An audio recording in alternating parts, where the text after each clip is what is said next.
Hey, what's up, everyone? Dragon back here with another edition of the Kaiju commentary on this. We are watching perhaps one of the most infamous Kaiju films of all time, 1985's Pulgasari. Yes, the North Korean Kaiju movie. Now, normally we do to let you know when we're going to start talking, we'll do like kind of like the studio logo up on screen, but because depending on how you're watching this movie, which version or whatever you're watching this movie, we're going to actually start the commentary when you see the opening shot of the movie. So, when you see that, it'll be your cue to start listening to us. So, we're going to kick things off in 3, 2, 1. Hello, and welcome to another edition of the Kaiju commentary. Today we are watching 1985's Pulgasari. Quite possibly the most infamous Kaiju film ever. Now, this film was actually made in North Korea. Yeah, the other Korea, aka the not so nice Korea, aka the Korea we don't get along with, aka the Korea that doesn't get along with anybody else. Yeah, that Korea.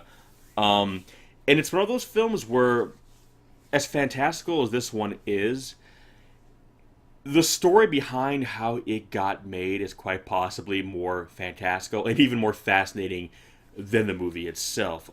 Quick little bit of backstory.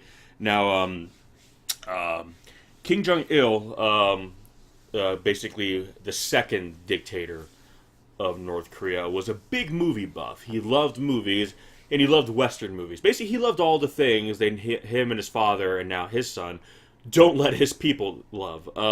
So he loved, like, I heard he was like a big Lethal Weapon fan, which, okay, the man might have been a colossal piece of shit, but hell, he had good taste in movies, I guess.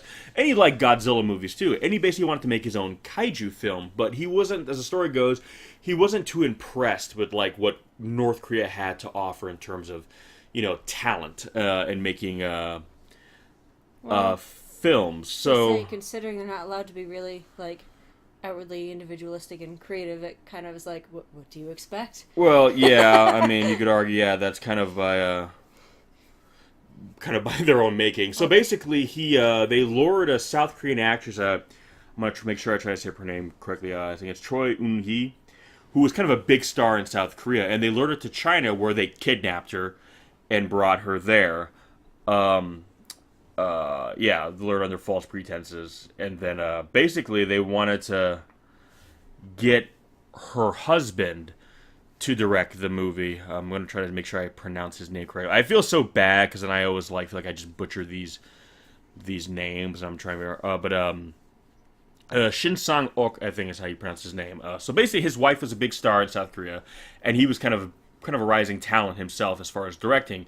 So basically, dictator want, dictator get. So he got them both over there, and basically enslaved them, for lack of a better word. I mean, granted, he pampered them, showered them with luxuries, a lot of luxuries that a lot of the people in North Korea didn't get, but they were very much prisoners. yeah, So, and basically, they had to kind of pretend to embrace communism in North Korea so they could continue to live comfortably. And they were forced to kind of work in these productions and make this movie. And later on, they convinced him to show this movie at the Cannes Film Festival, and telling how this was a triumph of filmmaking. Blah blah blah blah blah. Basically, stroked his ego, and he agreed to go there. And he took him there. And granted, they were under heavy guard. They were escorted everywhere. And basically, I think it was on the way back from one of the screenings, on the way to the back to the hotel, they literally just jumped out of the car, ran to the American embassy, and asked for asylum, and they got it, and the rest is history. And now that's become a very famous story, and I believe there's a documentary coming out, if not already out, depending on the time of this recording, that kind of tells the whole story. So that's basically what happened. This, spoiled brat, of a dictator's son, wanted to make a giant monster movie, and basically, says, I'm going to kidnap the prettiest actress in South Korea and the best director in South Korea, and just kidnaps them and, forces them to make his movie. That's how this movie's made. So, on the surface, it's kind of a silly fantasy kaiju film, but underneath, it's kind of a sad, cruel story, you know what I mean? yeah. Of how this film came to be. Um, so yeah, I mean, again, it's the story behind the movie is what really kind of fascinates people. The movie itself is, I guess not the worst kaiju movie ever made, but it's not exactly up there. I mean, year before this, we had The Return of Godzilla. You look at that film, then you look at this film, and you realize that it's not nowhere near on par as that. But, you know, like you said, when your entire, every industry in your country is kind of in the chokehold of like a brutal dictatorship, people are not exactly allowed to flourish in terms of their creative talent. So the irony it is, he was frustrated with the kind of the level of talent in his country, and it was probably that way because of the way they ran their country. Yeah. So it's kind of a catch-22. You don't allow people to kind of really express themselves, and then you're, upset when, they can't really express themselves to the level you want. So, yeah. So that's the backstory of this movie. And when usually people think of Korea kaiju films, Jong-il is usually what comes to mind. We did the kaiju commentary for that film. But, this is one of those movies where the public didn't really become super aware of it till kind of the end of the 90s when, like, the internet started to be a thing. Because prior to that, it's like, unless it was really released here, or you saw bootlegs at conventions and whatnot, you didn't know about these kinds of movies. I actually first learned about it when I was living in Okinawa back in like 98, and the American Godzilla, 98 Godzilla, had just come out, and there was a paper of that came out. They were talking about, but then there was the North Korean Godzilla. And we were like, North Korean Godzilla, what the hell? And then we looked at it, had a photo, black and white photo of Pulgasari. And it was weird because, like, did this just come out? And we were like, yeah, no, it came out in 1985. And it's like, well, but back then it was like, well, unless it got released, there was no way to know about it. Now with the internet, it's like you can look up anything and everything. And a lot of obscure films from yesteryear, from other countries, people kind of are discovering because if it's online, it's online. But back then it was like, not a lot of people knew about this movie. And this was kind of a big deal, you know what I mean? Yeah. So right away you're seeing this as a period piece. And like all things from North Korea, yes, it is a propaganda piece. They're kind of, this is about a group of villagers who kind of rise against a tyrant, you know what I mean? Yeah. Which is a bit of irony. They kind of rise up to fight against an overlord who rules them, you know what I mean? And I'm just like, oh, the irony, because again, this is supposed to kind of exemplify, kind of socialism and communism in North Korea, trying to show you, like, a government, that's created by the people for this, people is the way to be. But the irony is, the government is basically what this movie is showing them fighting against. Is like, a government ruled by a cruel dictator that is, will punish and harm its people if they, displease them. And now they have to rise up and fight against that. And, they have this monster that helps them. And I'm just kind of like, well, too bad Pulgasari is not real, because, boy, the people of North Korea could sure use that right about now. Right. So it's just the irony is that, when you, again, it's a great lens into, like, kind of, like, the mindset of, like, the people behind this film. Because, again, it's like, the people, this family who has been kind of ruling North Korea now for 3 generations, in their minds, they're doing a good thing. In their minds, they're a noble family that are, lifting North Korea up out of the dark ages, even though it's really doing the exact opposite. And they're like, see, it was good that people rose up against tyrants, so now our country, not realizing that they're so blind to their own actions. No, you are the tyrant. Yeah. You are this guy. You are this oppressive government that's hurting your people. And that, the people, if they could only rise up and overthrow you, they would be better off. So it's a strange, almost kind of like ironic bit of satire in weird ways, that they don't realize that they're basically spoofing themselves. They don't realize that they made a movie that's supposed to kind of celebrate what they think their country is, when in actuality, it's making a movie about what's actually wrong with their country. And, wouldn't it be great if we could overthrow this tyrant? In other words, wouldn't it be great if they could be overthrown? And it's just funny that they're so kind of absorbed in their own supremacy that they don't even realize that they are the villain. They are the villain of their own story. They are the bad guy. You know what I mean? They are the empire. They are, they're the bad guy. But most villains, of all villains, don't realize they're bad guys. They don't think they're in the bad. They think that what they're doing is for a greater good. And again, it's a strange thing where it's like you look at this movie and it plays out very much like that. You have this cruel dictator who feels like, yep, he's in the right. This is how it should be. And it was made by cruel dictators who think the exact same thing, not realizing that what they were putting on screen was what they were doing in real life. I mean, you take away the monster and put this in the 80s, and it was North Korea, as is. And as North Korea still is to this day. So again, this movie, while not great by any means, it is a very unintentional reflection of North Korea as it stands today. And even then, when the movie was made, so... I guess what I don't get is I'm like, okay, dude, I know you want to steal their iron shit, but, like, even, like, if they don't have cooking pots, I mean, I guess they could still cook stuff, but... Sure. Again, it's just funny. Look at the cruelty, the savagery, the barbarism. Look what they're doing to these people, how cruel it is. And you're meant to feel bad for these people, as you should. Sure this has happened. Well, yeah, but that's the thing. This is how this happens in North Korea. Yeah. They have death camps and slave camps where people are tortured and just murdered. It's like, again, it's just the irony. It's like, look how poorly these people are treated under the oppressive boot of these tyrants. These murderers. And I ask you, what's the difference? And it just, again, amazing that they couldn't see this movie and realize, wait a minute. Mm-hmm. Oh, we're assholes too. Huh? Nope, didn't dawn on them. Well, it's because I think they know they can't make a movie where the, the bad guy is the good guy, essentially. Well, but that's the thing, I don't think they see themselves. I don't think they see themselves as the bad guys in this movie. I don't think they don't realize they're the same. I mean, again, he watched Star Wars, he watched all Western films where it's good against evil, and he probably never once identified with the evil. He never made that connection, you know what I mean? Mm. He's like, no, I would be, of course I'm not going to be the Emperor. I'm Luke Skywalker, as he sits in his big giant room in his posh house while his people suffer and die. Not making that connection, you know what I mean? No. Everyone wants to be the hero wielding the lightsaber, even if they don't realize that, no, you're the guy shooting lightning out of his fingertips. I'd like to shoot lightning out of my fingertips, but it doesn't mean I want to oppress people. Then I look damn good in the hood.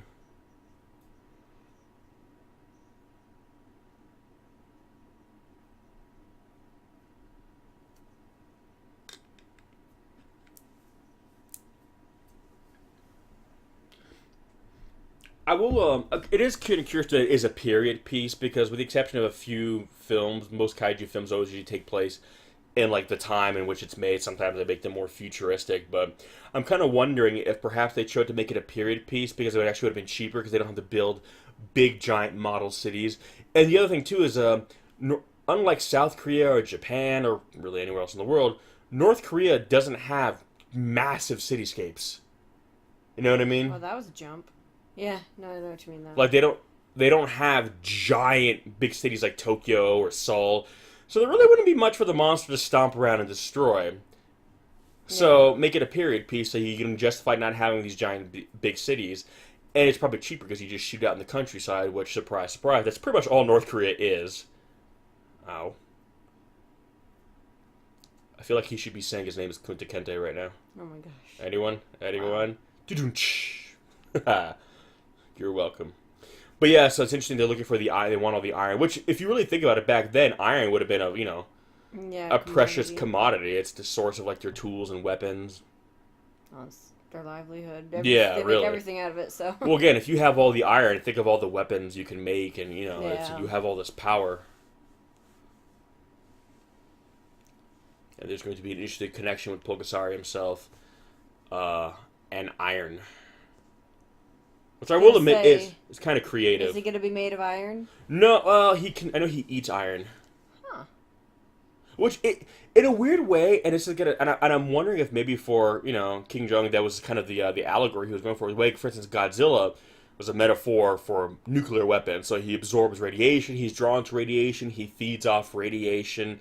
Well, in this time period, iron would have been the primary weapon. It would have been the source of how weapons were made. You know what I mean? So if iron essentially is a weapon, Pulgasari eats iron. So essentially, he is a living weapon. He absorbs it. He can. So in a weird way, it is very reminiscent of Godzilla in that sense. That okay, he consumes that which we harness to create tools of war. You know what I mean? So by an extension of that, Pulgasari himself is also kind of a a being of war, a living weapon, if you will, and he is utilized as a weapon in this movie, whereas Godzilla is utilized against kind of a natural weapon against us. In this film, the people use Pulgasari to kind of aid them, but still he represents kind of a living weapon. He has power. And again, if, for someone who's probably a fan of Godzilla, I'm sure that wasn't by accident. Again, this film has a lot of... Christ. No, if you want it to eat, you gotta pretend it's a rocket ship coming in for landing. That's how it works, That's where he made the mistake. Again, it is a fascinating film in terms of the allegory they're going for, and ultimately what they're trying to represent with it. It's just ironic because it's ironic, because again,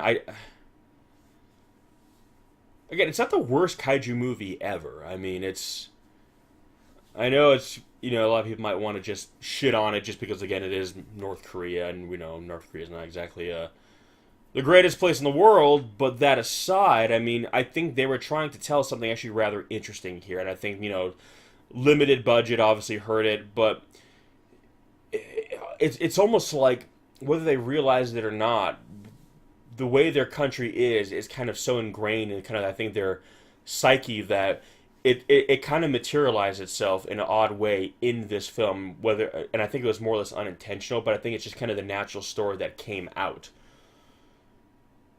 And again, it is a propaganda piece, and it is to kind of show, like, kind of, North Korea rising up out of, old kind of dire beginnings to become, what they feel is a powerful, country on the world stage. It's not really the country they actually think it is, but weirdly enough, this movie basically reflects North Korea and its people. This really is kind of a plea, for North Korea, even though that's not what it was intended to be. I think that's ultimately what it became, because it's like art tends to imitate life, whether we wanted to or not. So I feel kind of like a lot of kind of the subconscious, not even really subconscious, just a lot of the stuff people are probably afraid to say, manifested itself in this film, and it really shows. And because of that, this film is very honest.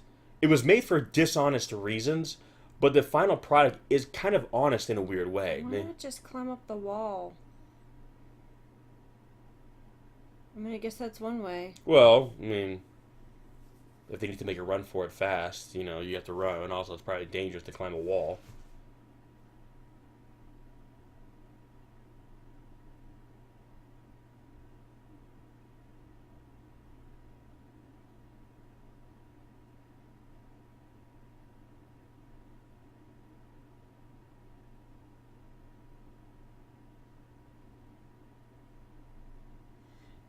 Alright. Let's to play with this food.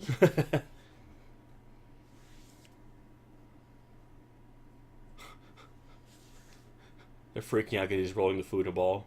What are you doing? No! Stop!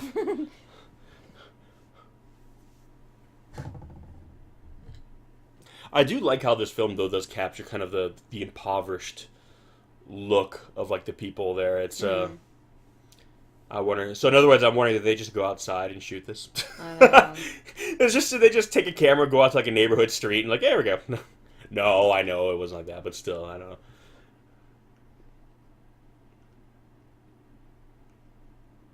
know. It's funny. I mean, who knows? Depending on when you guys listen to this commentary. Oh, he made it into like a weird little offering. Yeah. Thing.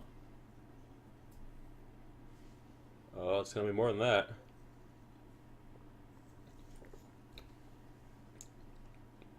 Almost has a bit of a golem kind of feel. Like an actual golem? Or like Smeagol golem? No, not like Smeagol. No, not like, he's looking for his prey, but like Gollum is, these something to make the big clay figures that they could breathe life into. I think it was in like kind of Hebrew mythology. That's where they kind of stem from.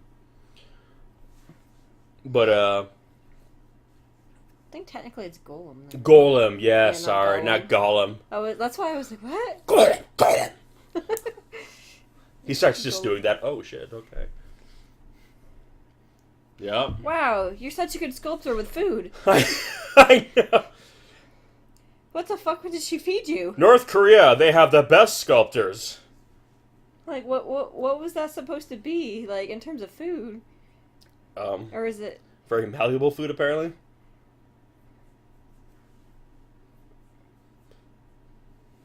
Look at those intricate details. I know.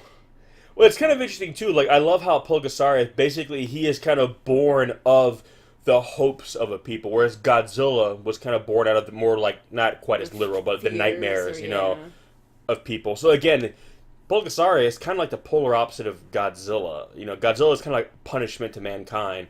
Pulgasari is kind of like, you know, a savior, if you will.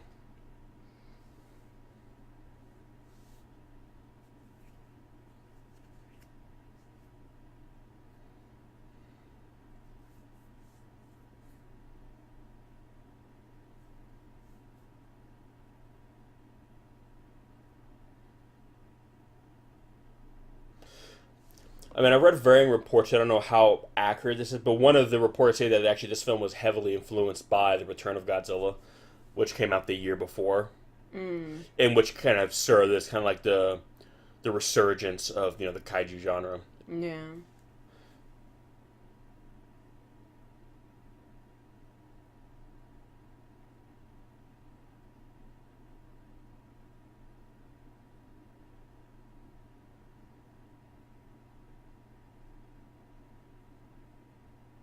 It's funny, a little bit more of the backstory. It's like when you see Pulgasari as a suit, he doesn't look terrible, and a part of that is too because members of the Toho staff, believe it or not, helped create it.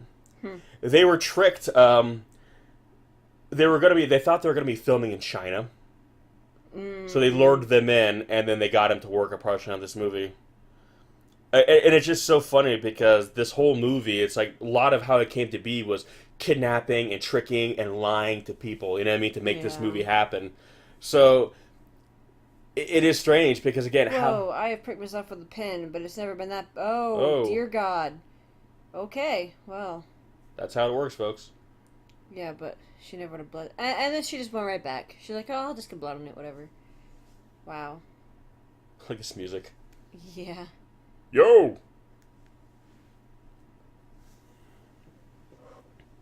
Oh, boy. Oh, girl, what's up? It's actually a pretty damn good Well, scene, again, like, well, the eyes and everything are when you weird. think that Toho was involved to some degree, it's like, you can understand. Oh.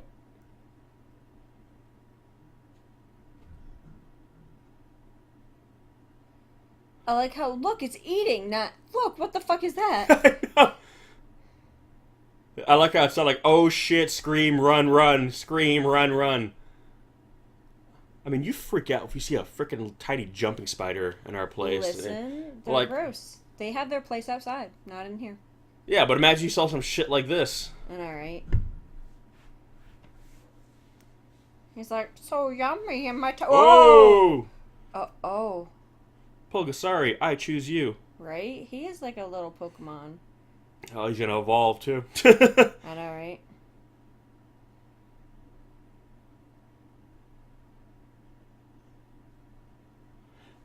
Again, it is curious that how the monster's origins are kind of interesting in terms of like how there's like a fantasy. Because most kaiju don't really have like fantasy origins. I mean, there are like stuff like Mothra tends to have more of it.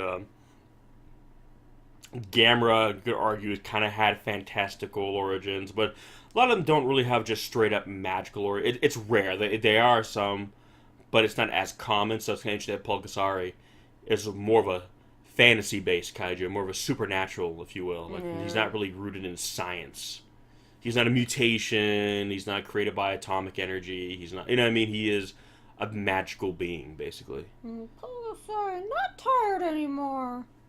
Pulgasari, hungry. Oh no, the lock. You little shit.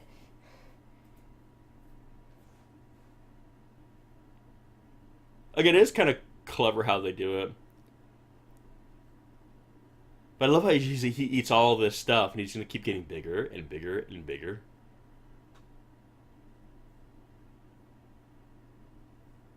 I know it is kind of creative how they do it. Yeah. But yeah, no, it's oh yeah, quick little like, haha, that's funny. The tyrant in the movie is supposed to represent capitalism. Mm. Because he wants all the iron. So it's supposed to Yeah. show you the greed of capitalism. I'm like, just again the irony. You know, kind of like how you're the only one who's allowed to watch movies or listen to certain kind of music. You know, Yeah. and nobody else is allowed. Yeah, if that's capitalism, then North Korea is the most capitalistic nation in the world.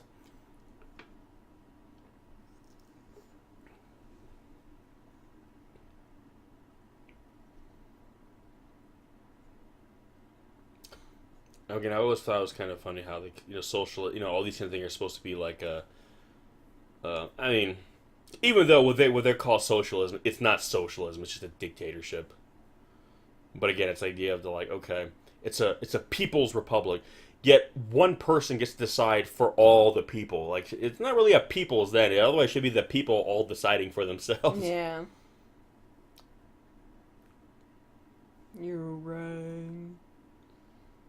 Now he's getting a little bit bigger. Now he looks like a demonic teddy bear.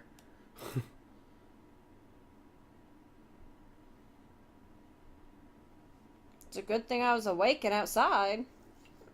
I would have woken the whole neighborhood.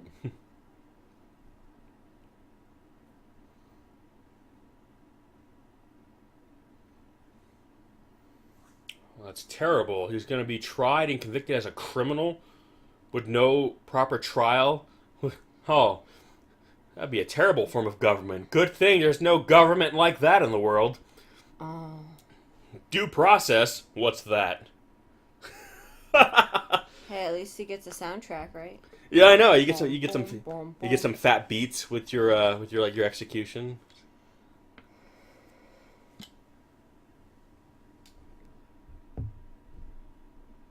Again, Was the disobeying the not eating? the evil communist or the evil capitalism. Meanwhile, we live in a capitalist country that's trying to outlaw the death penalty, and the country that made this movie has death camps. So it's kind of like, it's like you go to America, you will not find more bleeding hearts than you will in the United States of America. Jesus.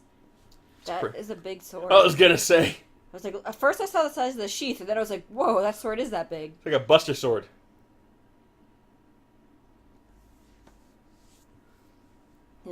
He's so evil, he's got a natural echo to his voice. Oh. What the fuck? What? Surprise, motherfucker. Oh my god. You see that guy's face? He was like, the fuck? Oh my god. Wait, what is the... Oh, the shackles? Yeah. Wow. So Pulgasari is not really trying to help anyone. He's just a hungry dude. Oh, no, you did not. Ah! Whoa. Damn. Okay, so listen to the music right here, right? You can tell it's an accordion. Apparently, accordions are the most popular instrument in North Korea. Everyone loves accordions. I think they're told to love accordions. I'm pretty sure that's why. It's kind of like if I was a dictator in North Korea, everyone would love 8-tune, 7-string Ibanez guitars. You know, everyone would know how to play one of those. But yeah, no, so you'll notice the accordion soundtrack, and that's why, because apparently that's the equivalent of, like, the electric guitar. Like, it's so cool to be on your accordion. Which, I'm not knocking the accordion, I'm just saying, that's a... It's a random instrument for them to love. Yeah, I don't know. It's not really, like, a thing anymore. Was it really a thing ever? At one point, I'm sure. Apparently. But anyway, a little piece of, North Korea, trivia. They love, Jesus Christ. They love a good accordion.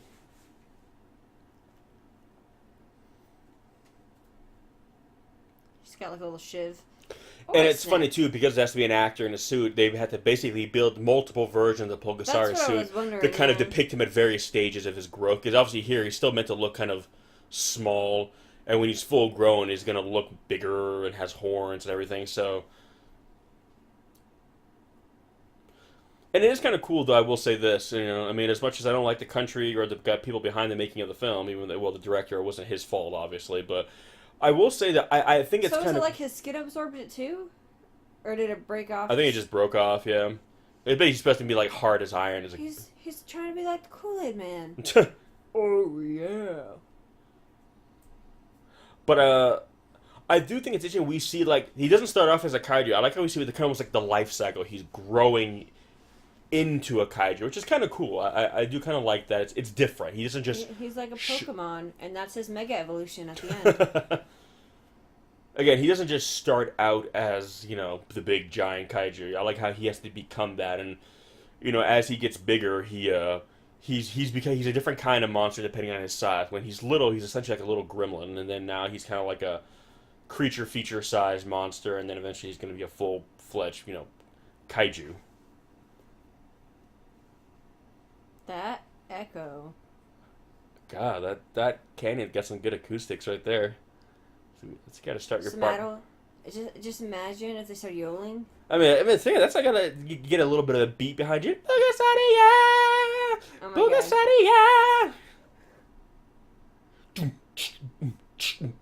Oh my god. Pulgasari,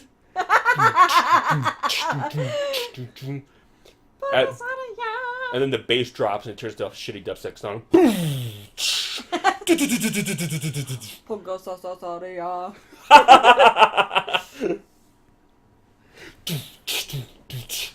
Oh my god. I can't do it every time she's gonna say. Okay, somebody with some musical talent make that happen. Do it. Oh god, I'm sure it's been done. I'm sure if I go on YouTube right now and been like a Pulgasari dubstep remix, there's gonna be some kind of fucking jam on there. Is he confused by fish? Fish, how do they work? I don't know why, but when you said that, I pictured Keanu Reeves. Oh, God. Fish, I don't know how they work. Pulgasari. By the way, I love Keanu Reeves, and I don't say that ironically. I know a lot of people like to make fun of him, but I actually really like Keanu. Oh, I'm a little uncomfortable with this now. Play with me in the water. Yeah, I want to eat that stuff. Give it to me. Jesus. Just like a fucking crack addict. Give he it. Really Give is. it. He's got like no self-control. He's got a problem. He's got a little bit. He's holding it, I guess. He's gonna get the shakes soon. Oh my god.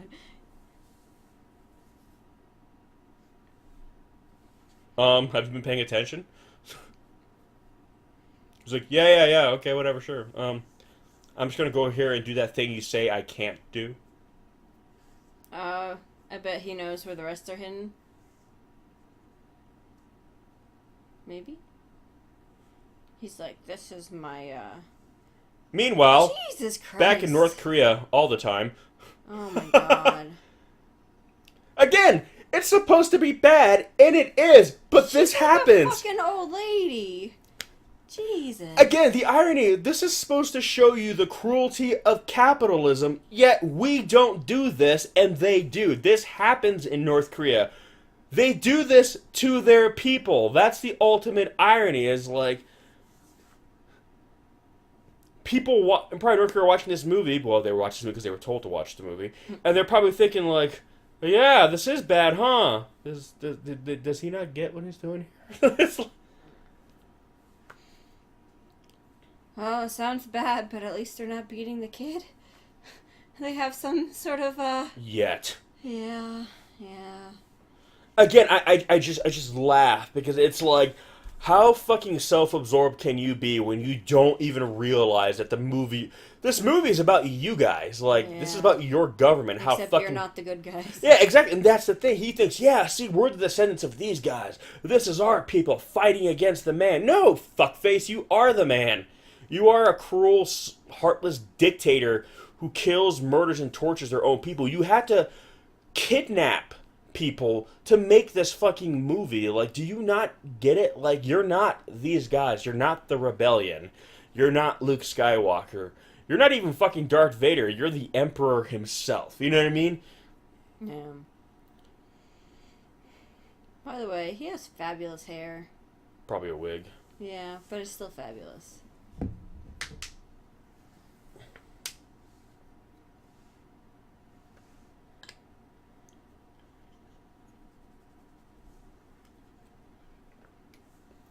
Now, obviously, she's the actress from South Korea. And I'm not trying to be racist here at all. But obviously, because, again, there's been such a divide between North Korea and South Korea where they don't really mix at all. I've always heard that North Korea, and this is, I actually heard someone who told me this, who was actually, his family was descendant of North Koreans. And he said that North Koreans actually, in terms of, like, genetics, are actually more closely related to Chinese versus South Koreans. So if you look at North Koreans and South Koreans, North Koreans tend to have slightly different features and resemble perhaps a little bit more Chinese, just because they had more dealings and mixing with China. Really right next to it. Yeah. Obviously. So it's funny, you look at her and look at some of her features, and she looks a little bit different than everyone else around her. Have you noticed that? I mean, she's clearly, they're Korean, but if you look at her, she looks a little bit different, and I was just curious. I also think it's just she's more done up, obviously. Well, she's more done up, but if you look at her face shape, even, it's a bit longer. It's a bit, the cheekbones are. Again, it's. Jesus, how powerful is that? I know, but yeah, when we watch a lot of watch like South Korean shows and TV, and she looks like a lot of the women on that show. But if you look at the North Koreans, they resemble a little bit more like Chinese. And again, I think it's because North Korea and South Korea don't exactly, get together on Friday nights for any hot dates. So there's really, whatever, genetic variation that is in North Korea would not be mixing in with South Korea and vice versa. So it is kind of curious that you look at her, who is, a South Korean, and you can see that, they're a little bit different. You know what I mean? They're not identical. And it's showing you how kind of strict the divide between their two countries is, where it's like, they're right next to each other, and yet there's still a genealogical difference between them because they just do not mix, basically. Again, it's just fascinating to me.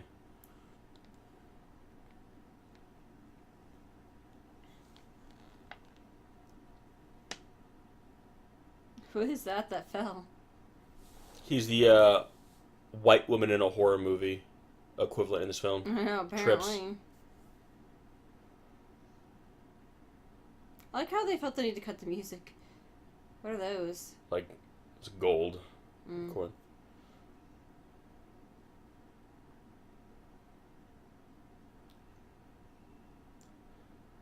Again, the set design's pretty cool. Like, I dig the costuming. It looks really nice.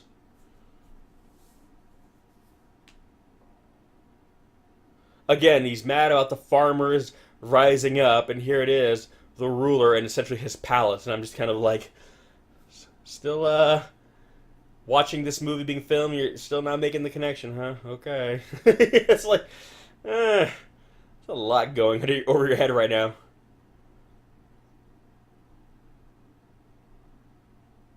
I will say this film was actually shot really well.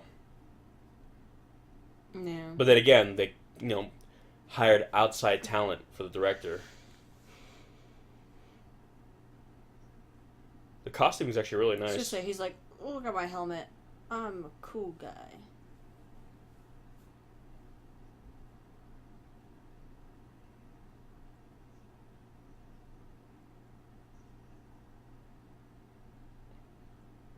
That laugh. And it wasn't just a laugh, it was a laugh and beard stroke. He had the Jabba the Hutt laugh. I know, the right? ho ho ho. Where'd he go? Where'd he go? Oh no. Oh no, that was bad. At least we didn't see the robes lift up. Something tells me they cut something out there. Oh. And I love how he's got like eyeliner on. Yeah, he's like, I'm the He is super fab. Look at him.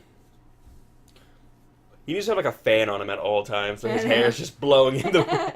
Like no matter where he is, his hair is just. He needs to have a fan on him, hair blowing the wind, and he needs to have like a guitar in his hand, just shredding the whole time, not even looking at it. Just constantly shredding the most beautiful guitar solos. He's just giving speeches, hair blowing in the wind, a sunset behind him at all time. It's like 2:00 in the afternoon, yet it's always setting behind him for some reason. God.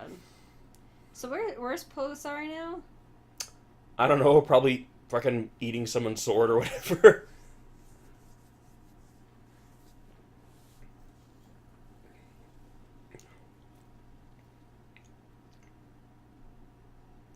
I was gonna say something earlier. Depending on when you listen to this, and who knows what's gonna happen, but if somehow like North Korea is overthrown, defeated, whatever, and it just becomes Korea again, you know, Yeah. I'd be curious to see like who's gonna get the distribution rights for this movie. My money's on the Criterion. I bet you they're gonna do a because again the story in terms of like the history of filmmaking. The story behind this movie is so famous, you know what I mean? Yeah. Again, I really feel, because this film isn't really distributed officially in any capacity. I mean, I know there's screenings of it here and there, but, you can't just buy this movie. So, I feel the story behind the making of this movie has kind of overshadowed this movie. Jesus Christ. Well, that's one way to do it. I know, right?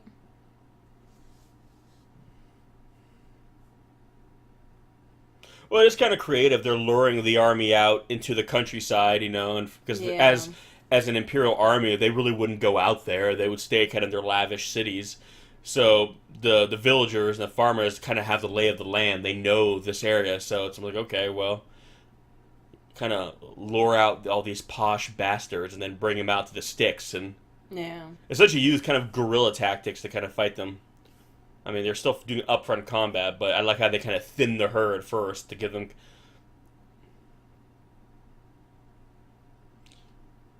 And the one thing about, tyrants and their people, the oppressive class always outnumbers the ruling one. And that's usually what ends up how, empires and tyrants are kind of overthrown, is that... Oh.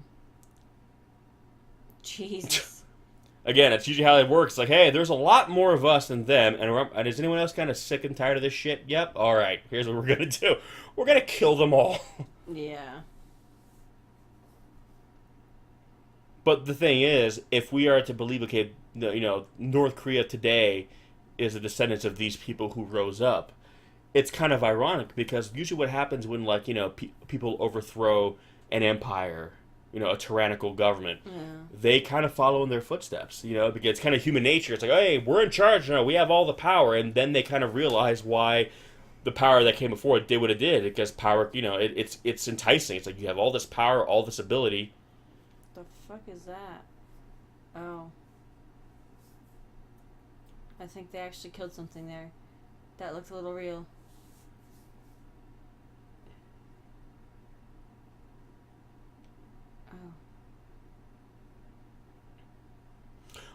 Oh, honestly, well, think about it. What the fuck is that? They're probably eating the horses because for them, they don't have any food. They're always being starved. Yeah. Kind of makes sense, actually. Yeah, they would utilize meat because they don't get a lot of it. I know in North Korea today, like if you look at like the people who actually live in the city, they're more well fed, they're stronger. If you look at people out in the country, they're smaller because they're more malnourished because they're more protein deficient. They said. Yeah. So for these people, meat would be kind of more of a rare thing. Where did they get the cooking pots?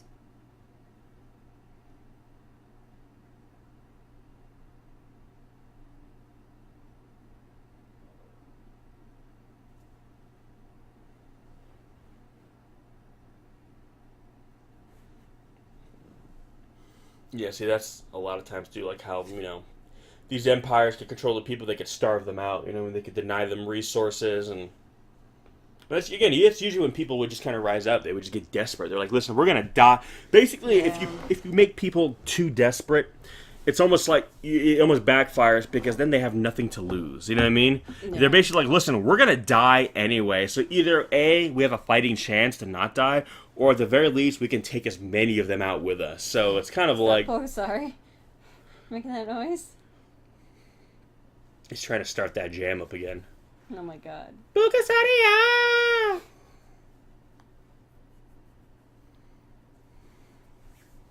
Pulgasari's out there laying down tracks.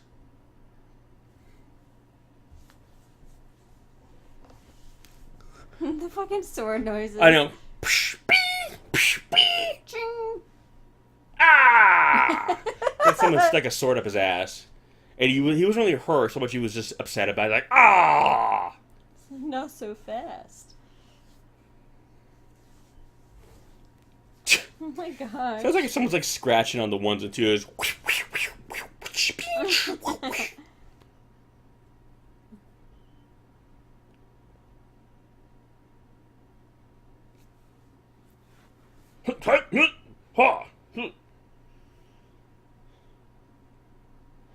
If only he could morph. I know, right?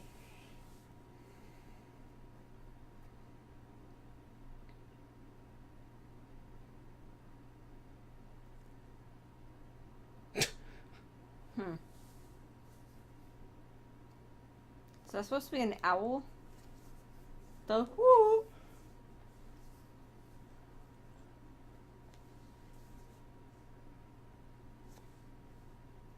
Yep, that makes sense. Oh.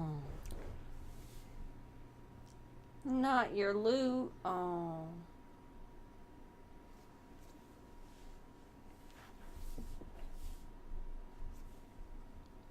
Evil woman. I was gonna say, why is she evil now? Oh, there he is. Oh. It's funny, he's not too much bigger, but now he's It's funny because now he looks like a bull. I know, he almost has more like a almost like a minotaur kind of face. Yeah. Pulgasari! It needs to be like a power metal song. Oh, I know. Like every time he shows up, you hear like this soaring guitar and like the power metal voice. Pulgasari! Oh, look, he's helping her. Yeah, he really is like a minotaur more now.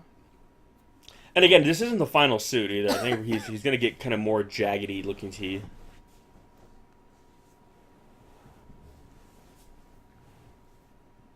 Oh! You guys aren't doing it right. That'd be so funny. Whenever they say his name, they have to sing it though. They can be completely talking normal, but like anyway, yeah. So I was out in the woods and Pulgasari, yeah, saved me from the bad guys.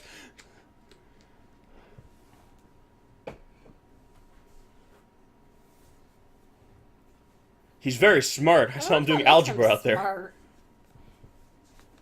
It's like, I'm not useful now. It's good. So can you help me with my math homework? What is it they just rolled down on the ground? Was it like a big fabric piece? Is it kind of like when you watch like football and they come out of the tunnel and they have like a thing they rip through? It's like their banner. Look at Pulgasari. He's like he's the mascot. That's what's happening. Oh yeah, this is like it's like a football game. This is the North Korean American Football League. Is there a Vikings football team? There is. Hey, but Vikings did not actually have horns on their helmet. Know. We know this. If you don't believe me, watch Norseman. I know, right? Look at him. He's like, like, that's what it was. He's like, yeah, I'll fucking eat this. Ah. Oh, No. Jesus. Yeah. I don't want him on my team. I think he's like skipping along. I know. Jesus So Christ. fuck shit up, guys. Let's go.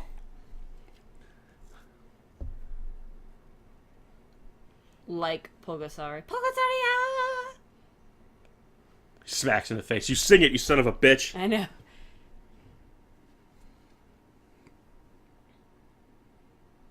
We Shit. need our own giant monster. Can we kidnap Godzilla in North Korea?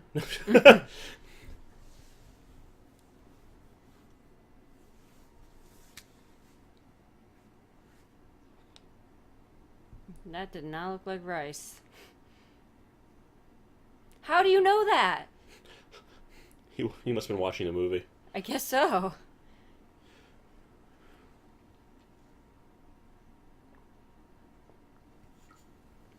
He's so pleased. I like how they all have to laugh like Saturday morning cartoon villains. I know. Did you see that guy that was just like chilling upside down over there? Yeah. It's kind of funny when you think again how this movie got made. King Jong-il, he almost kind of sounds like not quite a James Bond villain, but like a Saturday morning cartoon version of a James Bond villain. He captures this woman to lure this other guy in for what? For their money? For their fortune? No. So they can make a giant monster movie for him. I know. he very much is like a little boy. You know what I mean? Where Jesus, it's like, is that I'm gonna kid make my alive? own monster movie, and I'm gonna kidnap them to. It's like, Jesus Christ. Oh, Jesus.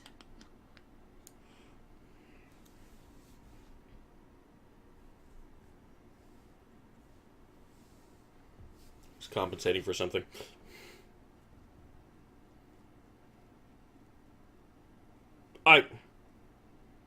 She's like, how fucking sick Pulgasari on you. Pulgasari! That's the thing. I'm like, shouldn't they be a little more careful anyways? And where is Pulgasari chilling at? Would it be funny if they were like on his foot and they didn't realize it? That would be funny. I mean, that'd be... Oh. Speaking of which. Why the fuck are you hitting me? What the fuck was that all about? What a jerk.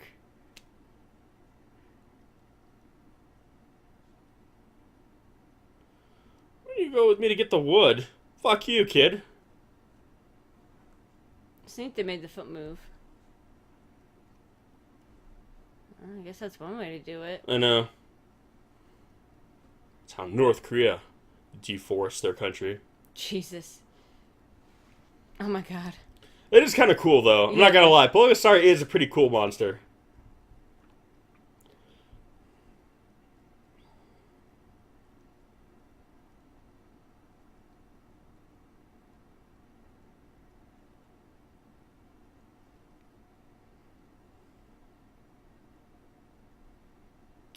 What else is new? Sister? It's all my fault. See, I think if they would, the only problem with him is like they give him a tail, but his lower body is still too human. Like he doesn't kind of have the built-up lower half. Yeah.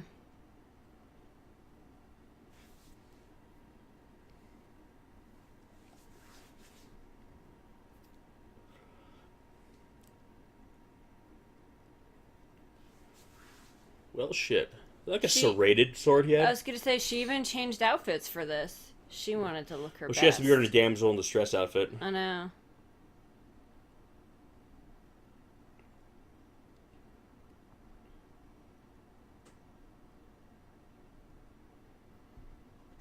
You son of a bitch. I don't know if I would insult him. He's also giant and can kill you.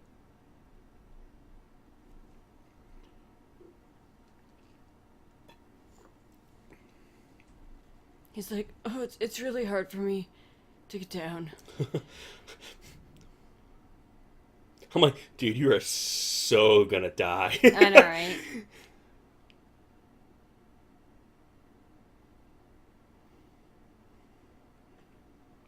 Yeah, I would like to see like an updated version of his design. Mm. Well, that's the weird thing. If he's supposed to obey her, then it's kind of like, even if she's basically says, don't obey. I like the expression on his face. That's cool. I know, the eyes actually are done really well. That's what I'm saying. Well, again, Toho, so there you go. Yeah, but he's not a bad monster design. The irony is, he's a better looking suit than, like, Yongari. Yeah. Granted, he's newer, too, but still. Yeah. Like, you can really sense, like, his reluctance and, like... How do they make a big enough cage for Yeah, him? well, it's kind of like in the original Gogeta, like, those giant electrical, like, pole. Like, how the fuck did you just make those overnight? Like, I refuse to believe they just had this, you know what I mean? Yeah. Also, I'm pretty sure he could get out of that flimsy wooden cage, unless that's what he's gonna do. He's just trying to be like, okay, I'll make you guys feel like you're in control. Well, I think it's more or less like he could get out, but he won't get out. Okay, but you guys are gonna set on fire, but he's made of iron. I guess unless you think he's gonna melt. Maybe. I don't know if he's made of iron, but he eats it, Look so I at his assume eyes so. like he has jaundice. I know. But, like, the wood would burn away, and especially the ropes, freeing him before he would actually, like, die. Well, like I said, the villains in this movie have, like, Saturday morning cartoon bad guy logic, so I don't really think they think things through. I think they just kind of come up with an idea, laugh maniacally, and then don't give it a second thought. We didn't start the fire. Wow. Sorry. He just sounds like one of our cats that they were scaled up. Oh my gosh. Like, pitched down. Yeah. That's kind of a cool shot right there, though. Yeah. And again, that's the actor surrounded by fire. Did they actually burn him alive for this scene? Well, it is North Korea, so, you know, it's all for the cause. I know. I'm kind of like... You can see the suit is kind of on fire, I think. Die for the People's Socialist Government. Cue the laugh track. Oh my god. Jesus. See, the kids, to be evil, all you gotta do is get a good laugh, and that's it. That's like 90% of it right there.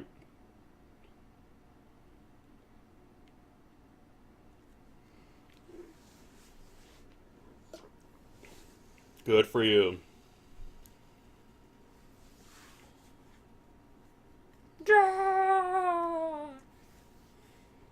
I kind of like, why'd you guys just all stand around? Oh. This epic return brought to you by Michael Bay. Did he turn into a volcano?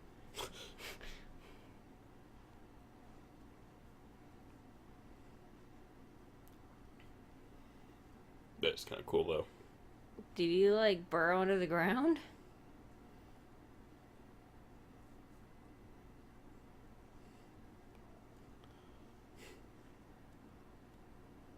That's cool. Damn. That's badass. Oh, shit! It's like, bitch, you thought. We all gonna die. Damn. Oh, look, he's the fucking devil now. Great. I know, right?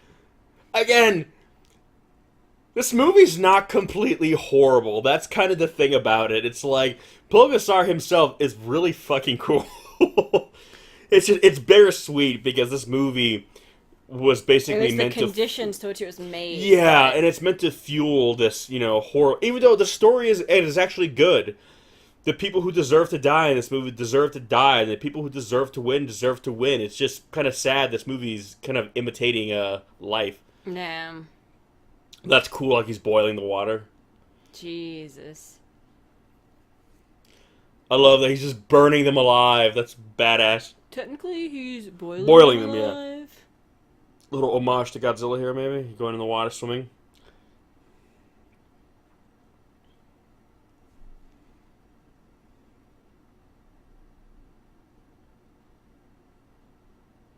There's a lot of strange cuts. Like, it feels like we should have a scene in between this. Yeah.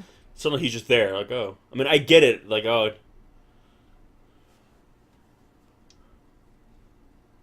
He looks like he had a long... I know. hard night.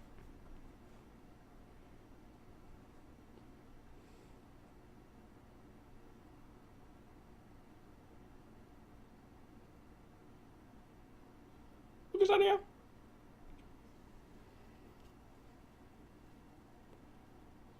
You can stand.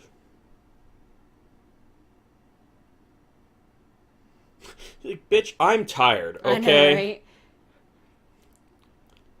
I had to fucking turn into the devil earlier, okay? And kill, like, That's cool. a lot of people. Ash or whatever. I know.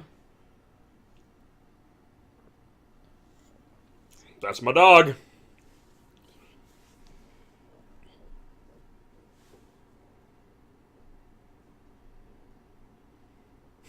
Maybe that was the whole purpose of this propaganda piece.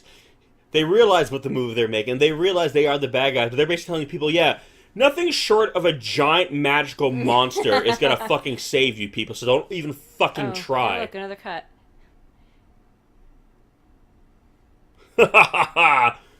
See? The corruption is shifting over. Now they're starting to get an evil laugh. Oh my god.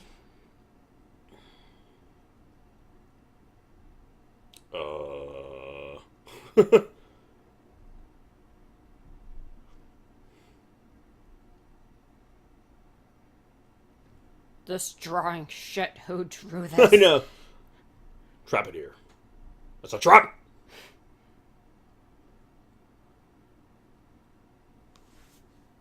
You look at it like, are you fucking stupid?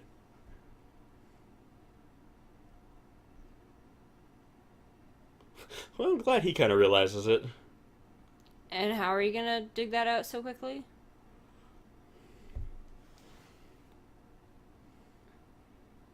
Let's try it. It's like, fuck it. We're all fucked anyway. What do we gotta lose? I know, right? Yeah, one way or another. Oh. Yeah, I hope there's a hill right behind them. A very, very... They're on a cliff, maybe?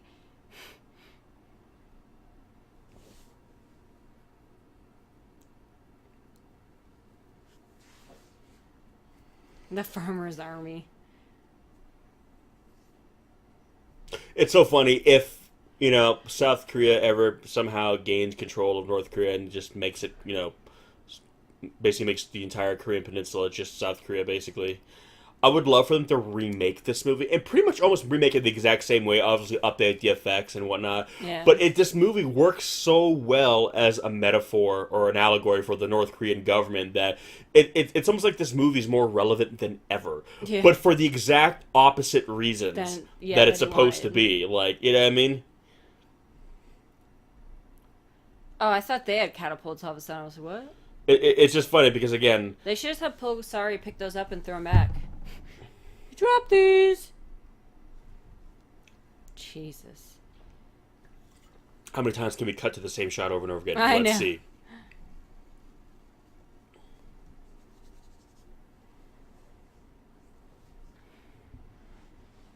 Ow.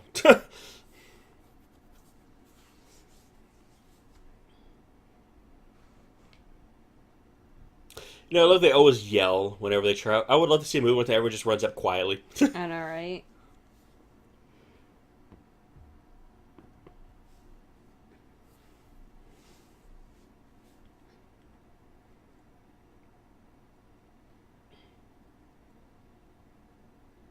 See, this looks really dangerous here because those things are actually on fire and they're actually rolling down the hill. But something tells me they didn't really care about too much about actor safety. Say, they probably didn't really have a choice.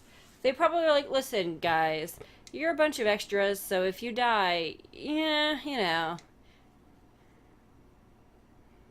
They probably found people they were like, you're prisoners, here you go. Well, yeah, these people are probably from their fucking death camps anyway. Yeah. You're gonna be in this movie whether you like it or not. Yeah, really. Something tells me a lot of this movie was mandatory. Yeah.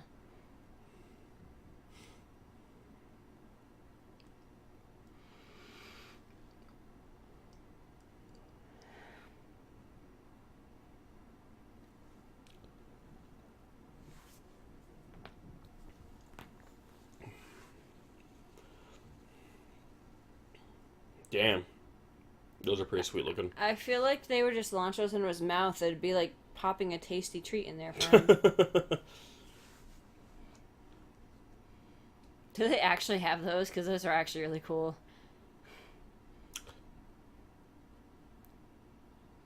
He's like, stop throwing snacks at me. I know.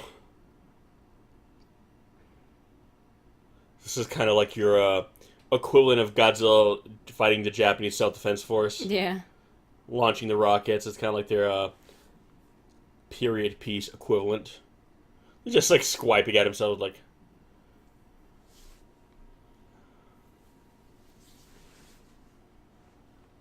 The sounds they make. Ow. That wasn't very nice. Oh, jeez. Ow.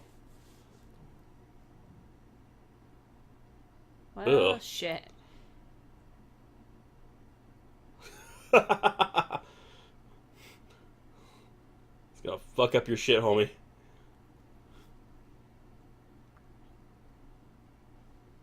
Yeah, Pulgasari has a cool sound. Mm.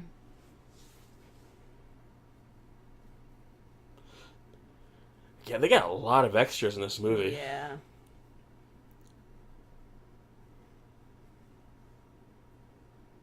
Again, I'm wondering too, like, maybe one of the reasons why they're able to kind of make a lot of this movie look as good as it does is like they don't have to really worry about paying for a lot of this because it's not like they have to hire these extras.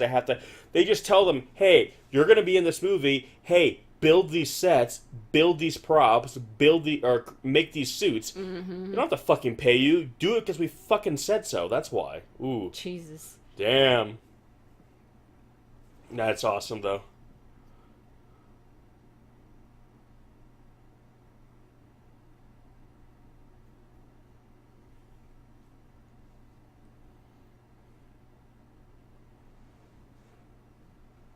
Yeah, all the shots with him are shot really well. Like he looks good.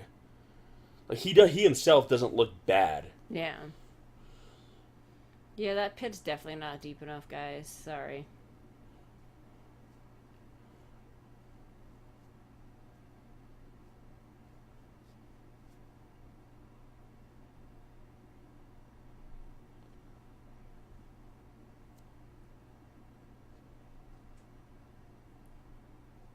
Yeah.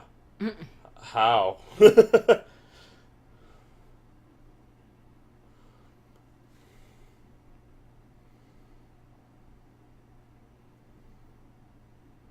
Now, okay, I'm gonna say something, and this might seem like I'm reaching here, and perhaps I am. I was like, I like how in Godzilla movies they have to kind of find a scientific means to defeat Godzilla because traditional means just don't work against him.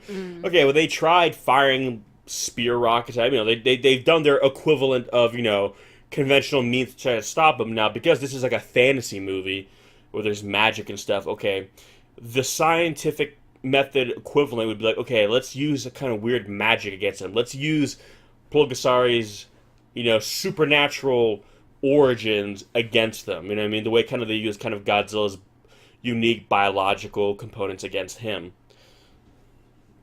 So, okay, if Pulgasari has like the spirit of this guy in him, in theory, if we use magical powers to exorcise him, it will stop him. So it is kind of very much in like the kaiju tradition of using non-conventional means to stop the monster because the monster itself is kind of, invulnerable to conventional techniques. Oh. Is he trying to dance?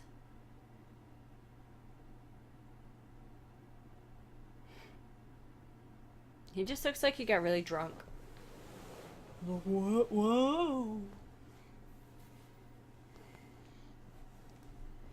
That shit's gonna catch on fire.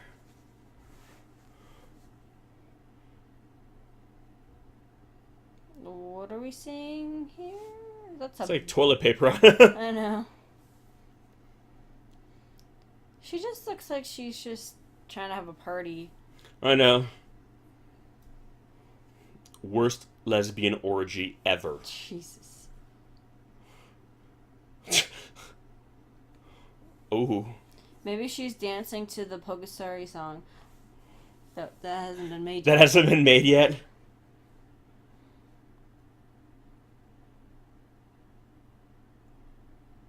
Hey, remember the last time you guys thought you beat him? I know, right? Oh, shit.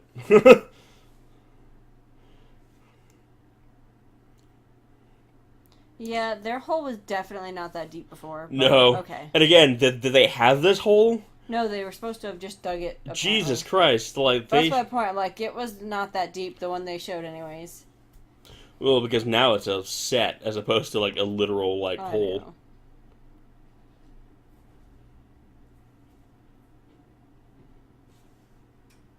Boy, Pulgasari sure looks like he has a lot on his mind right now. So funny. I got jokes. Ching. Clang. Cling, chang, cling, quang, ching, ching, tang. Ooh. Straddle.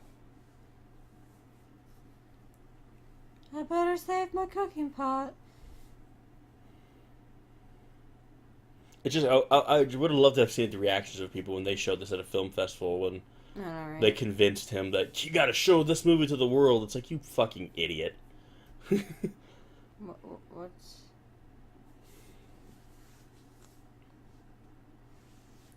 Wow, okay. I was a little confused for a minute. I was like, wait, what? And then I realized they cut, and this is after they just fought. Yeah, there's a lot of, really abrupt cuts, where you feel like there should be a bit of segue. Yeah.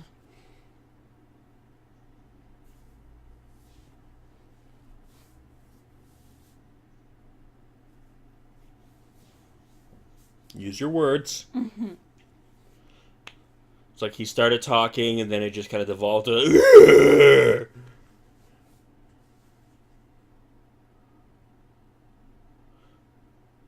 Quick! Not without my wind machine! And my guitar.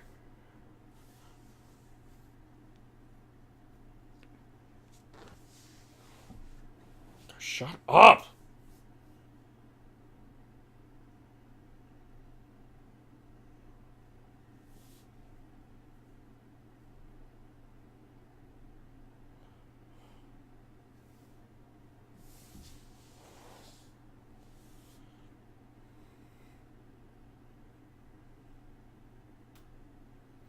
I kind of feel like if this was like a Bollywood movie, like it'd be the same kind of thing play out, but every so often the battles did all start dancing. I Have want to huge see that movie. All the battles would be these huge dance. That'd be amazing. I'm just picturing that now for some reason. That's something I could get behind.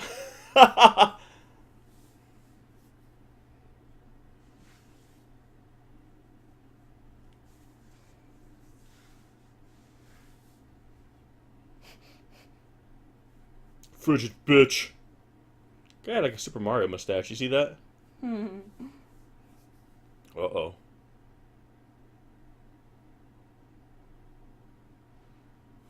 Yes. It's the new whore.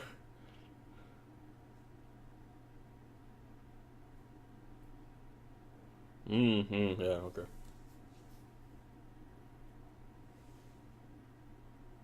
Well, that's the reason why they call it the world's oldest profession. Mm-hmm.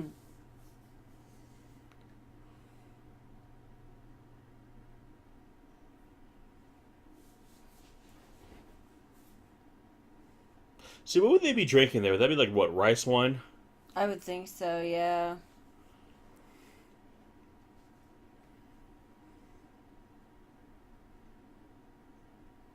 These poor women. I know. It's like you think you've got it bad.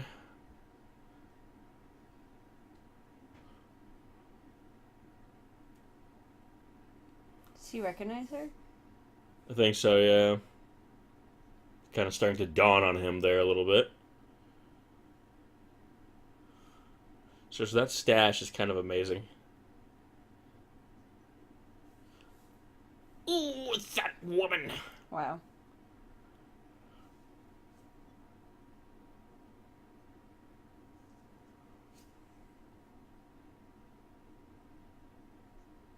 Who wants a hand job?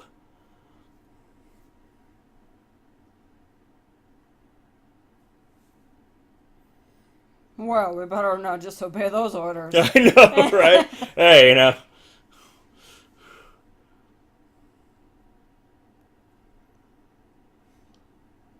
Yeah, no, if you look at like a lot of their outfits too, it resembles a lot more, especially Korea back then.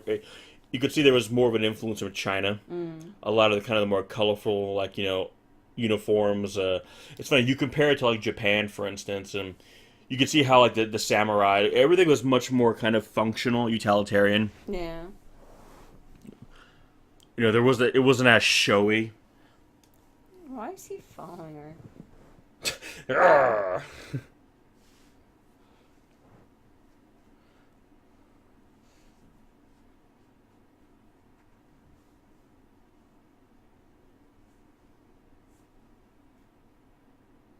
There he is.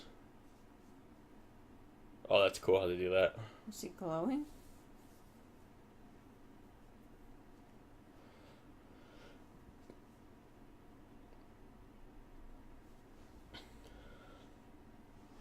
Oh.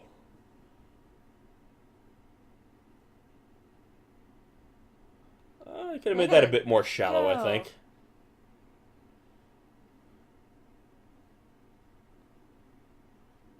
Yeah, it very much is a lot like a golem kind of thing, where again, it's like your essence is kind of that which fuels it. I mean, and also that's what allows you to control the golem too, right? The mega evolution's happening. Yay!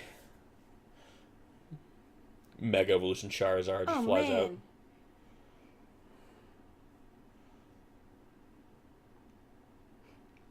Boom! Jesus. Well, that was fast. I know. Oh, is that easy? You just gotta get, what, like a little paper cut, and then boom, he's back?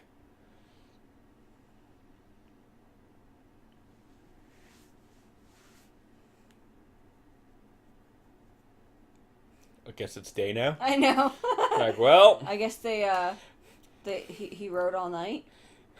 Kim Jong-il decided he didn't want it to be night anymore. Jesus. And in North Korea, that's how it works. It's whatever fucking time of day they want it to be. Oh, so in other words, nothing has changed. Good job.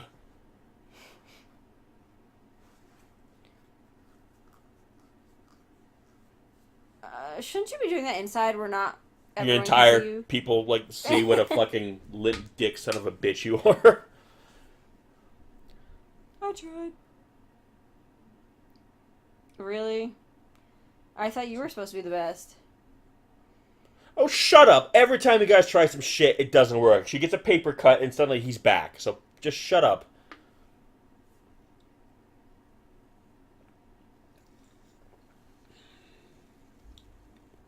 Yes, I'm sure that will work.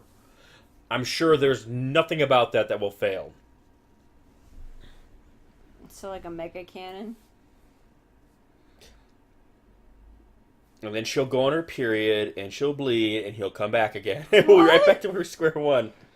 What are you talking about? Well, every time she bleeds, he comes back. So I'm just like, oh, yeah, her. It's just like, oh, like, really, you should honestly kill her. She seems to be like, you know... Listen.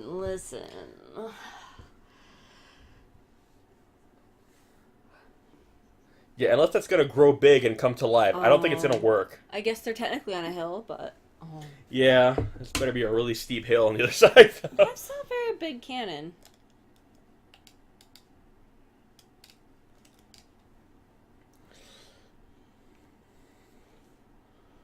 See, this really does feel like a Saturday morning cartoon where it's like each episode they try to stop the good guys a new way. This'll work, and then it doesn't.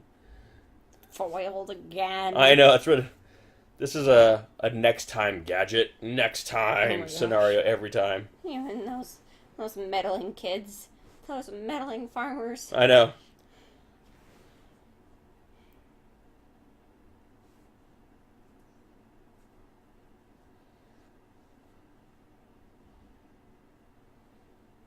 I feel the ground should be shaking a little bit more there, but that's okay. Listen,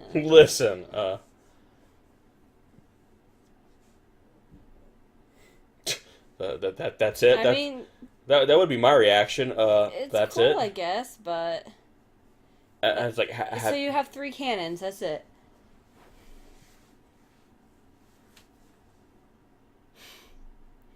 Yeah, I don't really care what they're fucking called. Like, I was gonna say, I like how they took the time to make them look beautiful. Yeah. I'm like, you guys wasted precious time and material you could have made more cannons with. Yeah, really, like, I can see at least 3 or 4 more cannons right there being made out of that.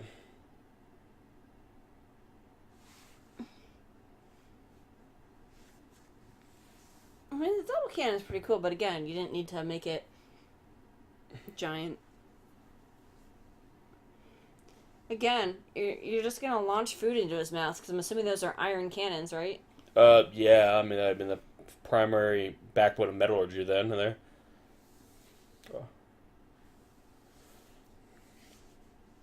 The battle scenes in this are really good. Again, I feel bad because they're probably all forced to do it, but it's like... The movie does have a good sense of, like, scope.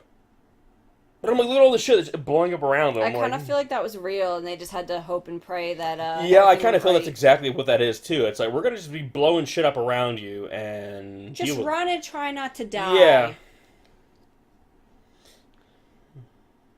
Jesus. Yeah, seriously, I don't think this is all a bunch of trained professionals doing this. No.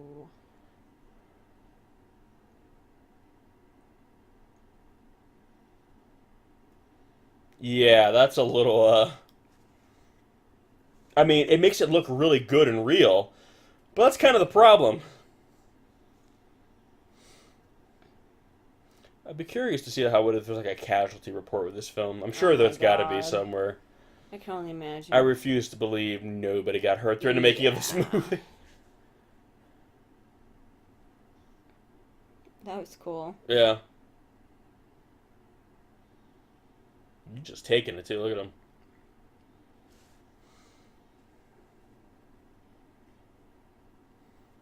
I like the sound of the cannons, though. Mm-hmm. Ooh. Did you see that one? That one went in his mouth. Oh. Oh.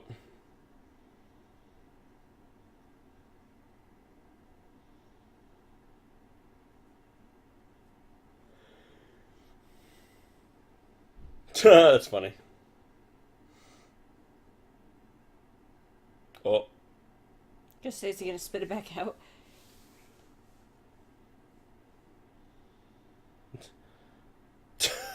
Oh man. That's funny.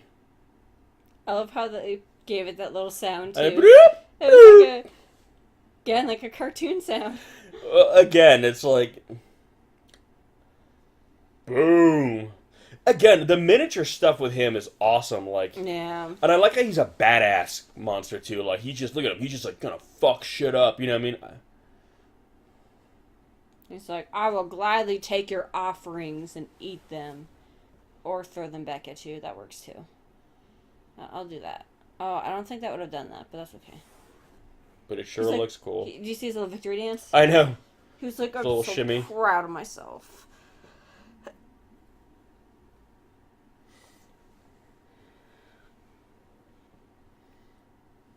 Fuck this wall.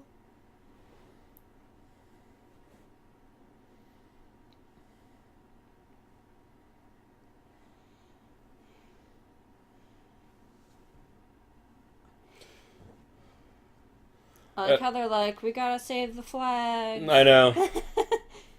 That guy was like, fuck my shit. I know, he is just out. He's a smart one. Ow. Ooh.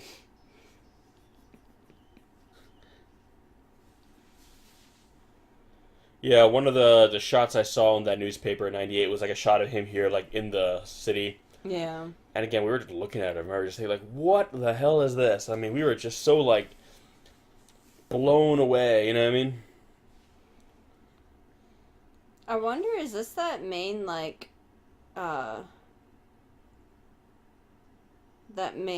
courtyard area we always see when they do, like, documentaries and stuff? I don't know. It might be. I mean, there. that's the thing. There's not too many places in North Korea that are built up. Yeah. I guess I'm not sorry. I don't even know if some of this might have been shot in China. I'm not positive. I don't think he's gonna listen. You should someone just shoot in force lightning coming out of his hands right there. I know, right? It's not a bad composite right there. Well, this is a miniature. I think he's gonna fuck it up. Okay, look, there was a composite for a second. Yeah, I wish his lower body was a bit broader to kind of show and have a longer tail. Yeah. Because it almost looks like he shouldn't have a tail then. Yeah.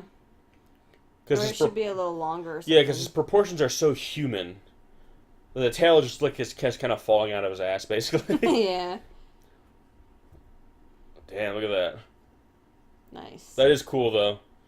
Again, he's a cool kaiju. Like, I dig him as a kaiju. I've always thought he was cool. It's a shame he is, a part of the propaganda machine that he is. You know what I mean? Yeah.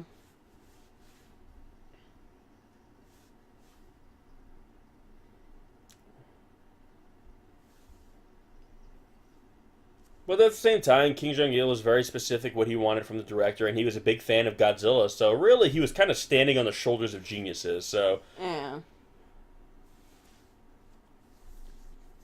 It's like if you watch Carnosaur 2, it's basically a ripoff of Aliens, and even though it's clearly a ripoff, it's still a really fun movie to watch. Why? Because it's ripping off a really good movie, therefore it's, This'll work. implementing a lot of the oh my God. things that made that movie good. So I kind of feel it's the same thing here. It's like, okay, why is this movie kind of cool? So those shots of him are really... He almost kind of makes me think... You know what he reminds me of? King Kong. Mm. His mannerisms... Ooh. Oh, yikes. I was going to say, why would he curl up in that? But I guess that's why. Yeah. I don't want to show him all squished. Again, yeah, he has a very, King Kong kind of vibe to him a little bit. And I love how it's like, yay! I mean, for fucking, Ami, she's like, oh, well, my dad and my brother had to die. And then meanwhile the actor's like, and I'm still a slave. Yeah, I know, right? That's cool. This is kind of very reminiscent of like the shots of Tokyo in ruins after Godzilla first attacks. I like how they're. So wait, where's the party happening? Why is he just like left behind? He's like, I just want to stay here.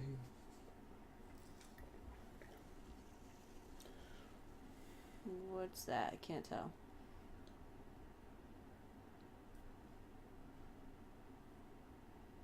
It's more like iron.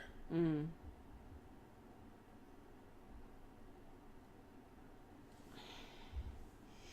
That's the thing, though. It's okay. How will he sustain himself? Because they need the iron, Yeah. so they can't feed him.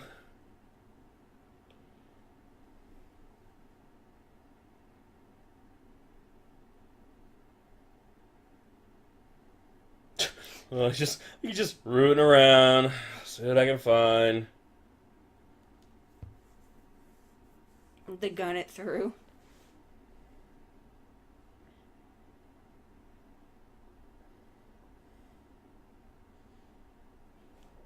It's funny they made the cannon part like the mouth. It just looks so funny from the front. Pulgasari, eat this! No, I love like the big like overbite with his canines. Yeah. Like I said, I would love to see like an updated version of his design because it really is cool. Yeah.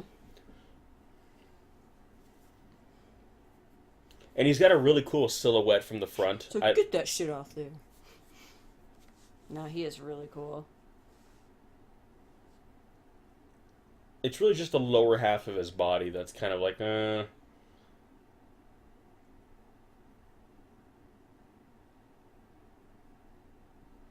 Look how his teeth are all kind of jagged, too. Mm.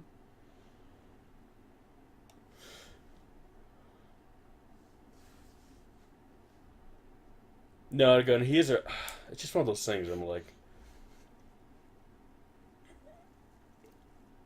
I love the head design, too, like the way it kind of crests up on top. But that's the thing, it's like, what happens when you run out of food, you know what I mean? It's like...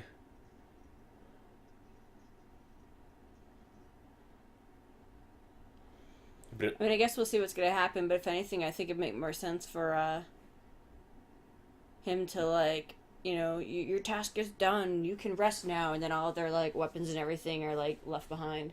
Somehow, magically. Oh. Good job, buddy. All in one go. Well, I think it's also it's symbolic, too. It's like they're destroying, the symbols of their own oppression, you know what I mean? Yeah. Like, he's literally consuming all of that which held them down. And again, in classic kaiju fashion, there is a very strong allegory here. This music. Yeah, it's really just his lower body that doesn't kind of really hold up well. Hmm.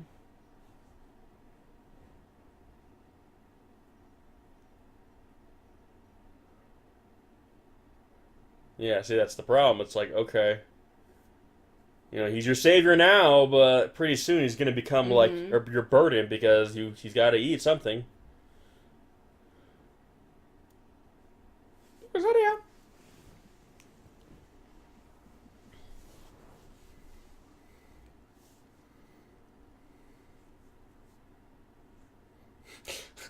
You gotta drop that fat beat in the background. Like, I do love how they built like a foot. Yeah. Yeah. Just trying to think how big he is. I think he's still smaller than the original Godzilla. I think he's maybe about like 40 meters here, which is still on the small end for a kaiju. But when you think about it too, because he doesn't have to knock down big buildings and things like that, he's already more than big enough for where he's at. Mm. So if you put him in a major metropolitan city like today, he would look pretty small.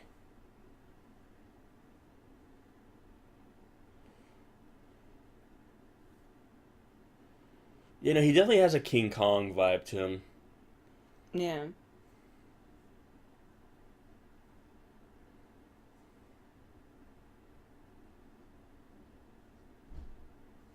It's kind of I like how meta that is.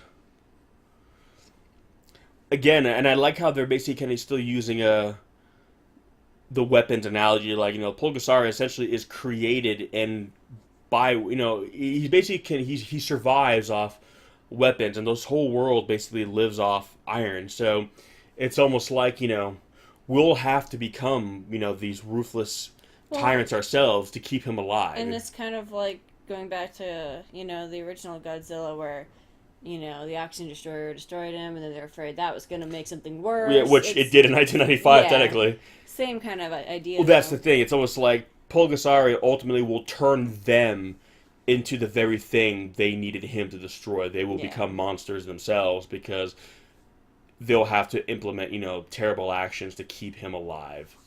And that's kind of the issue there. So it's like, a weapon is great when you're using it, but what happens after the war is done, and now you have this terrible weapon? What happens when you use power? It's almost like you're afraid to lose it. So then you don't want to lose it. So the actions you'll take to keep him alive will now make you the enemy of others, and now others will fight you. So it's almost like, that's why, again, like why Dr. Serizawa, took his own life because he's like realized like, this is only a world with the oxygen destroyer will be worse than a world with Godzilla. So he wanted to just get rid of them both at the same time. And again, King Jong-il, he was a fan of all these movies, so surprise, surprise, these allegories were not lost on it. It's just, again, the irony is that he is who he was. Yeah. But he still got the allegories of these films, so in terms of making a kaiju movie, he got the main beats, you know what I mean? Yeah. He got them, and this is not a... Oh, no. She's gonna let herself get eaten. Speaking of, Dr. Serizawa. I know. I love the sun light there. I know. The lighting's really nice. Yeah. Oh.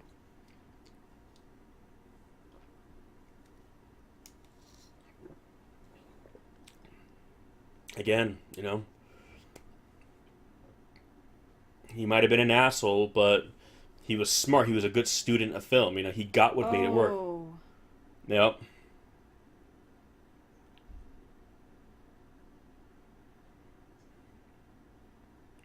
And there you have it. Your Dr. Serizawa moment. And it makes sense. It's like you have to sacrifice yourself so this terrible weapon, this thing that has become a weapon doesn't... Oh, Jesus.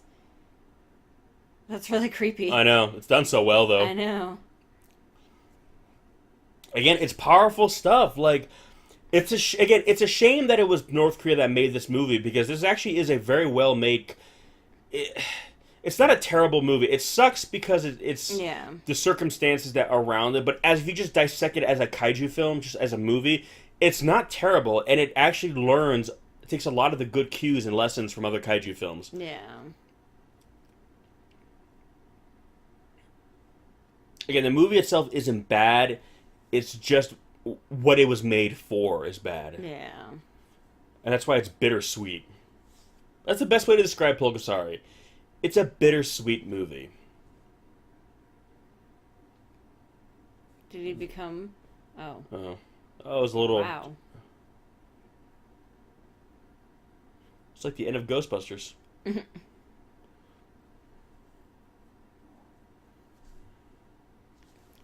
that mean this is going to be all the iron for them to make their tools again? I know, so they probably couldn't afford, so they had those jump cuts. I just wish we could have seen a shot with him kind of becoming just something suggested instead of just going a straight cut. That always bothered me. And again, there's a few jump cuts in this movie. I'm just like, Yeah. But they probably had no way of, Yeah. But the idea behind it is bad. Or good, I mean.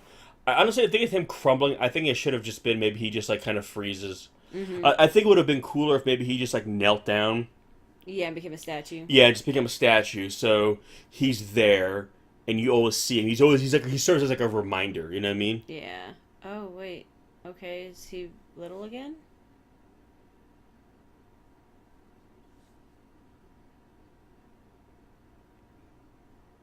Yeah, it's sort of the process kind of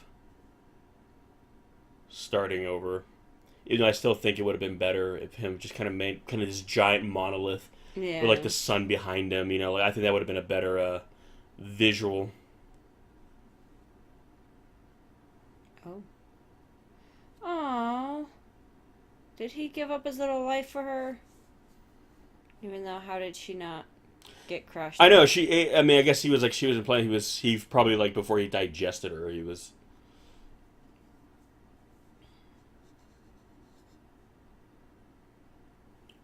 Her makeup still looks flawless. I know. Freeze frame.